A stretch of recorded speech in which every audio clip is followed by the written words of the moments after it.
Assalamualaikum warahmatullahi wabarakatuh. Salam sejahtera buat kita semua. Kami akan menyampaikan beberapa hal sehubungan dengan penanganan penyebaran COVID-19 yang ada di Kota Palu ini. Saya bersama Wakil Wali Kota Palu, bersama Ketua Tim Surveillance Penyebaran COVID-19 di Kota Palu ini yang mewakili Badan Penanggulangan Bencana Kota Palu dan ada Kabak Humas bersama ini. Ya. Saya menyampaikan bahwa kemarin saya mengundang semua kepala puskesmas untuk menanyakan data-data penanganan COVID-19 yang ada di Kota Palu ini. Tadi sore saya mengundang dari DPRD Kota Palu, kemudian dari Polres, dihadiri Sekretaris Kota dan beberapa SKPD, ya, rapat tadi untuk menyampaikan data-data yang terkonfirmasi yang ada di Kota Palu ini. Dengan penyampaian data-data ini lebih meningkatkan kewaspadaan masyarakat terhadap penyebaran COVID-19 di Kota Palu. Yang kedua adalah adanya transparansi dari pemerintah Kota Palu dalam penanganan penyebaran COVID-19 di Kota Palu.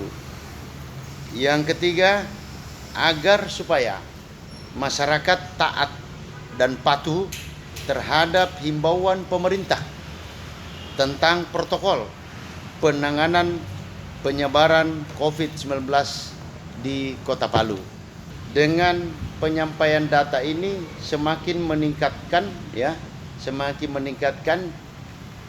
kewaspadaan kita, terutama kita harus sering mencuci tangan. Apabila merasa ragu-ragu lagi, ya segera mencuci tangan. Kalau tidak ada hand sanitizer. Yang kedua, dengan penyampaian data ini kita menjaga jarak. Semakin ketat kita menjaga jarak 1 meter sampai dengan 2 meter. Apabila berkomunikasi dengan orang-orang yang belum kita tahu apakah dia terkonfirmasi dengan virus Corona 19 atau tidak. Nanti akan sebentar disampaikan berapa kasus orang-orang yang datang dari luar daerah Kota Palu yang sudah terkonfirmasi terpapar dengan COVID-19 ini, ya. Kemudian ada yang sudah dinyatakan ODP. Orang-orang yang dinyatakan ODP ini adalah orang-orang yang setelah melakukan perjalanan dari luar daerah yang terpapar, maka orang ini terjadi gejala-gejala, ya, di dalam tubuhnya. Misalnya gejala flu, ada gejala batuk, ada gejala demam, dan lain sebagainya, maka ini dinyatakan ODP, ya, orang dalam pemantauan. Ada lagi yang dikatakan OTG, orang tanpa gejala. Orang tanpa gejala ini adalah orang-orang yang pernah berkomunikasi atau kontak dengan orang-orang yang sudah terkonfirmasi positif COVID-19. Kita sering berhadapan, kita tidak tahu berhadapan dengan ODP dan OTG ini. Kita tidak tahu siapa itu orang-orang yang sudah pernah kontak atau berkomunikasi atau berhubungan dengan orang itu. Tetapi dengan data-data yang akan disampaikan nanti perlu kita waspada. Tetapi jangan terlalu tinggi kecemasan. Jangan terlalu tinggi ketakutan. Imunitas kita bisa turun kalau kita terlalu takut. Tetapi kita tetap waspada. Kurangi keluar rumah kalau tidak penting. Inilah obat satu-satunya yang bisa menahan gerak daripada penyebaran virus corona ini. Ini harapan-harapan kita. Oleh karena itu, saya mempersilakan kepada Dr. Ahmad sebagai penanggung jawab surveillance pengendalian penyebaran COVID-19 di Kota Palu ini. Saya ingin katakan lagi, ini data terbaru. Ini data terbaru. Rapat tadi dengan DPR, dengan Polres, dan Sekot, dan beberapa OPD, saya menyampaikan ini data harus kita sampaikan kepada masyarakat, ya, sampaikan kepada masyarakat, karena apa? Kita tidak ingin data-data ini tidak dipublikasikan secara terbuka dan transparan. Nanti apa? Orang masyarakat kita tidak hati-hati, tidak juga menjaga jarak, tidak waspada. Oleh karena itu, saya persilakan Dr. Rahmat sebagai penanggung jawab surveillance ini. Silakan Pak Dokter. Terima kasih. Jadi saya akan menyampaikan data per 5 April 2020 dari Puskesmas Sekota Palu.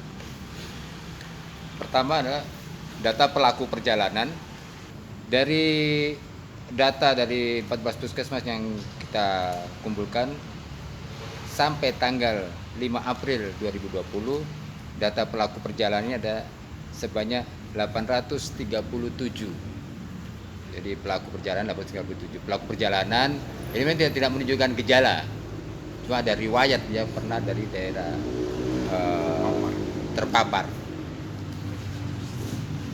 Selanjutnya data ODP. Data ODP yaitu orang dalam pengawasan, yaitu orang yang sudah bergejala, dia ada demam dan atau ada batuk dan atau ada flu dengan riwayat 14 hari sebelumnya dari daerah yang terpapar. Maka kita sudah masukkan ke ODP. Data ODP dari 14 puskesmas itu sampai tanggal 5 April 2020 ada sebanyak 145 PDP yang sudah dilakukan pemantauan. Pemantauan kita sesuai dengan prosedur dan protap dari kementerian juga, 14 hari kita lakukan pemantauan. Itu ada 81 orang yang sudah dilakukan pemantauan. Jadi masih ada sampai tanggal 5 April itu masih ada 64 ODP yang masih dalam pemantauan puskesmas. Data OTG, orang tanpa gejala, itu jumlah kasusnya ada 22 yang sudah dilakukan pemantauan selama 14 hari, ada 9 orang, jadi masih ada 13 orang masih dalam pemantauan. Data PDP, pasien dalam pengawasan. Seperti teman-teman PS kemarin ketahui bahwa data yang dari konfirmasi ada 18 yang dari provinsi, ya, data PDP. Dari data puskesmas kemarin, ya, sampai per tanggal 5 April, ya, yang masih dilakukan perawatan ada 7 kasus. Masih dilakukan perawatan ada 7 kasus. Selanjutnya mungkin data yang terkonfirmasi positif. Kota Palu sampai saat ini 4, 1 meninggal. Dari 4 itu 2 sudah terkonfirmasi negatif.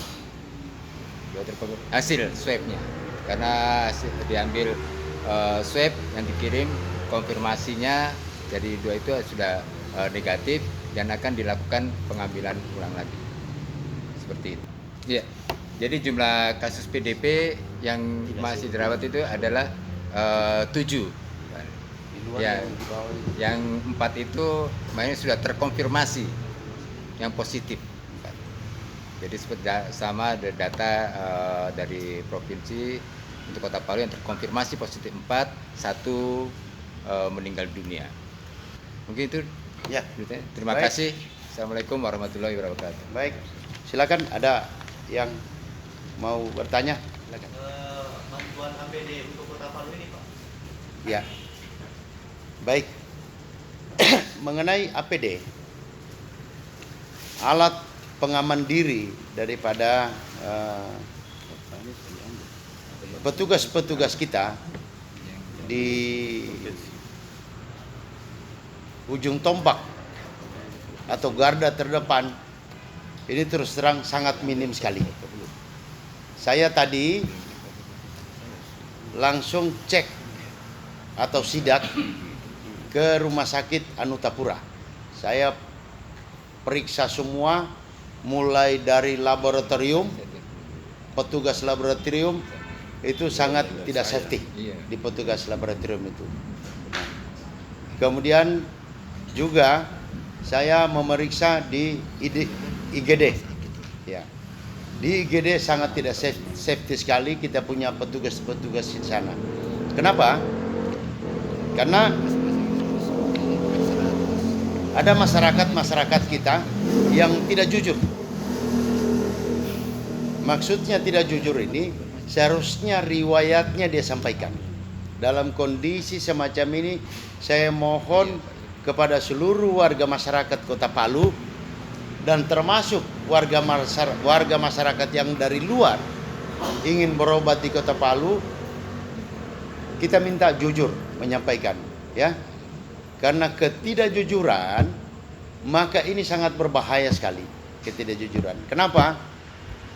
Karena petugas-petugas kita di Gede ya, itu tidak safety di sana karena mereka melayani pasien-pasien yang umum. Tetapi pasien-pasien COVID-19 ini ada khusus penanganannya. Tetapi ada yang masuk, nyerobot masuk di IGD. Nah ini yang tadi ada beberapa itu, kaget juga orang sana. Ya. Mohon yang yang ada riwayat-riwayat perjalanannya ketika tiba-tiba menjadi ada gejala tadi itu, kita harapkan ini betul-betul jujur menyampaikan kepada petugas-petugas kita di rumah sakit sana. Nah ini yang saya lihat tadi. Nah saya berharap ya dalam waktu dekat kita betul-betul inti melengkapi APD yang dibutuhkan oleh petugas-petugas kita yang bertugas surveillance, ya. Ini betul-betul dilengkapi juga dengan APD yang betul-betul safety. Kemudian petugas-petugas kita juga yang menjemput pasien-pasien ODP maupun pasien-pasien yang dalam kondisi PDP. Ini yang belum kita miliki, ya, belum kita miliki APD yang lengkap. Ya, kita masih berusaha terus. Alhamdulillah dari perkumpulan Tionghoa ada di Kota Palu ini, Provinsi Sulawesi Tengah ini datang membawa beberapa APD, ya. Di kantor tadi saya sudah terima APD, ya alhamdulillah. Ya kita bersyukur sudah ada face shield pemele ininya sudah ada dengan sepatu, dengan sarung tangan ya. Kemudian dengan baju yang standar tadi diberikan. Ya, kemudian di rumah sakit tadi pintu masuk pasien umum dengan pasien COVID-19 ini sama-sama pintunya. Tadi saya sudah pisahkan, saya minta dipisahkan COVID-19 dengan pasien umum. Kita sudah, mudah-mudahan ini ditindaklanjuti oleh pihak teman-teman di Rumah Sakit Anuta Persana. Ya. Ternyata kita memiliki alat untuk menganalisa. Kita punya alat lab juga bisa menganalisa virus COVID-19 ini. Tetapi dibutuhkan cartridge. Kita butuhkan cartridge, itu harganya 800.000 satu cartridge. Tadi saya sudah coba di mana tempat penjualan itu segera dibeli supaya sampel-sampel darah ini tidak lagi dibawa ke Jakarta atau ke Makassar. Ya, kita bisa menganalisa di lab kita ini bisa. Itu informasi saya dapatkan di rumah sakit tadi oleh dokter yang menangani penanggung jawab laboratorium tadi. Nah, ternyata ada itu. Ternyata ada sama kita. Nah, ini yang tidak kita tahu semua. Oleh karena itu, saya kira kami tetap memantau terus perkembangan. Karena ada dua, ya. Ada namanya tim ditangani oleh Dinas Kesehatan. Dinas Kesehatan tugasnya adalah pencegahan penyebaran virus corona ini. Kemudian pihak rumah sakit penanganan orang yang dinyatakan PDP. Nah, tetapi hasil rapat beberapa hari kami ini ada dua hal penanganan. Yang pertama adalah langkah semua pintu-pintu masuk yang ke Kota Palu itu kita adakan pemeriksaan. Semua orang masuk ke Kota Palu. Pintu masuk itu bandara Mutiara Sis Al Jufri 1, kemudian pelabuhan laut ini ada 2, pelabuhan laut Pantoloan dengan pelabuhan Taipa. Kemudian jalur darat ini ada 3. Dari barat itu Batu Sampu kita tempatkan di sana pos pemeriksaan kesehatan. Kemudian dari utara itu dari Pantoloan. Kemudian dari timur kita akan pasang pos pemeriksaan di Lambara. Khusus lebih tepatnya di kantor camat situ kita akan tempatkan itu. Nah, apa tugas-tugas pos lapangan pemeriksaan kesehatan ini? Tugas-tugasnya adalah yang pertama, semua kendaraan-kendaraan atau penumpang-penumpang dari bandara maupun dari laut itu tidak boleh keluar dulu sebelum diperiksa kesehatannya di pos-pos pemeriksaan kesehatan tadi. Nah, pos-pos pemeriksaan kesehatan ini yang pertama dilakukan SOP-nya adalah termogan. Setiap orang harus periksa panasnya. Setelah diperiksa panasnya, kemudian masuk pencatatan identitas lengkap. Setelah identitas lengkap dicatat, masuk dalam ruang medis, ya. Ruang medis itu periksa fisik. Setelah itu nanti ke rapid test. Selesai di rapid test, pintu terakhir adalah promosi kesehatan. Di situ ada edukasi kesehatan dan brosur-brosur bagaimana pencegahan penyebaran virus corona ini. Nah, mungkin itu langkah-langkah yang dilakukan nanti. Tetapi semua langkah-langkah ini kita berharap percepatan pengadaan sarana dan prasarana medis terutama. Ya, kita tempatkan petugas-petugas itu. Tidak ada yang bisa masuk di Kota Palu tanpa melalui itu. Kemudian Pak Gubernur Sulawesi Tengah ini sudah mengeluarkan edaran. Saya kira keputusan itu bahwa di perbatasan-perbatasan masuk Sulawesi Tengah ini jam 17.00 atau jam 5 sore sampai jam 7 pagi tidak boleh lagi kendaraan masuk di Kota Palu ini. Ya, tetapi pos lapangan pemeriksaan kesehatan itu saya sudah tanda tangani tadi surat keputusannya, itu jam 10 malam sampai jam 7 pagi tidak boleh lagi kendaraan masuk di Kota Palu. Itu. Ya. Itu langkah kebijakan pertama kita pemerintah Kota Palu. Yang kedua, dalam penanganan pencegahan COVID-19 ini ada langkah satu lagi, yaitu semua orang-orang yang ODP, kemudian OTG, ini kami coba untuk merawatnya dalam satu tempat. Tadi saya dilaporkan Dr. Ahmad, Diklat, Badan Diklat Provinsi Sulawesi Tengah, kemudian LPMP, Asrama Haji. Kemungkinan ini ruang-ruang yang kita siapkan untuk merawat orang-orang yang dianggap status ODP dan OTG. Kita rawat. Kemudian kebijakan juga orang-orang yang dirawat dalam status ODP dan OTG ini, insya Allah ya, kita berikan bantuan secukupnya, seadanya kepada keluarganya. Misalnya sembako, mungkin saja nanti berasnya, ikan kalengnya, minyak kelapanya, dan lain sebagainya, sesuai kemampuan dana APBD kita.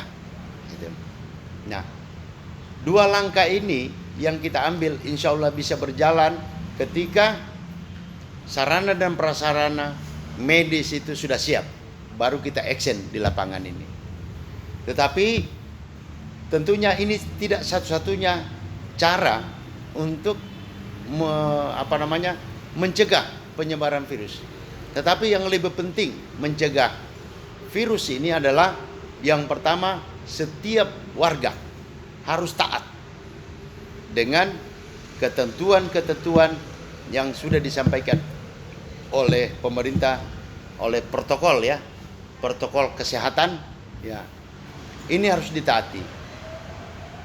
Sekali lagi saya ulangi, jaga jarak dengan setiap orang kita ketemu. Yang kedua adalah sering mencuci tangan. Yang ketiga, apabila tidak ada kepentingan harus di rumah saja, tidak usah keluar. Sayangi keluarga, sayangi anak, sayangi istri, ya. Kemudian sayangi tetangga. Harus betul-betul disiplin. Insya Allah kalau ini kita taati bersama, dengan berbagai upaya kita, pemerintah Kota Palu dan seluruh pemerintah, baik provinsi, Kota Palu dan pusat, insya Allah dengan langkah-langkah ini dan juga masyarakat disiplin, insya Allah kita bisa mengatasi penyebaran virus corona di Kota Palu ini. Saya kira itu dari saya. Pak Wali ada di sini. Siap, terima kasih banyak Pak Wali Kota. Saya kira tadi bersama kita sudah dengarkan penjelasan terkait tentang langkah-langkah konkret yang diambil oleh pemerintah, termasuk secara statistik dalam angka. Perlu kami himbau lagi, kami bertugas kepada seluruh masyarakat Kota Palu untuk mengetahui bahwa persoalan ini tidak bisa kita kerjakan sendiri-sendiri.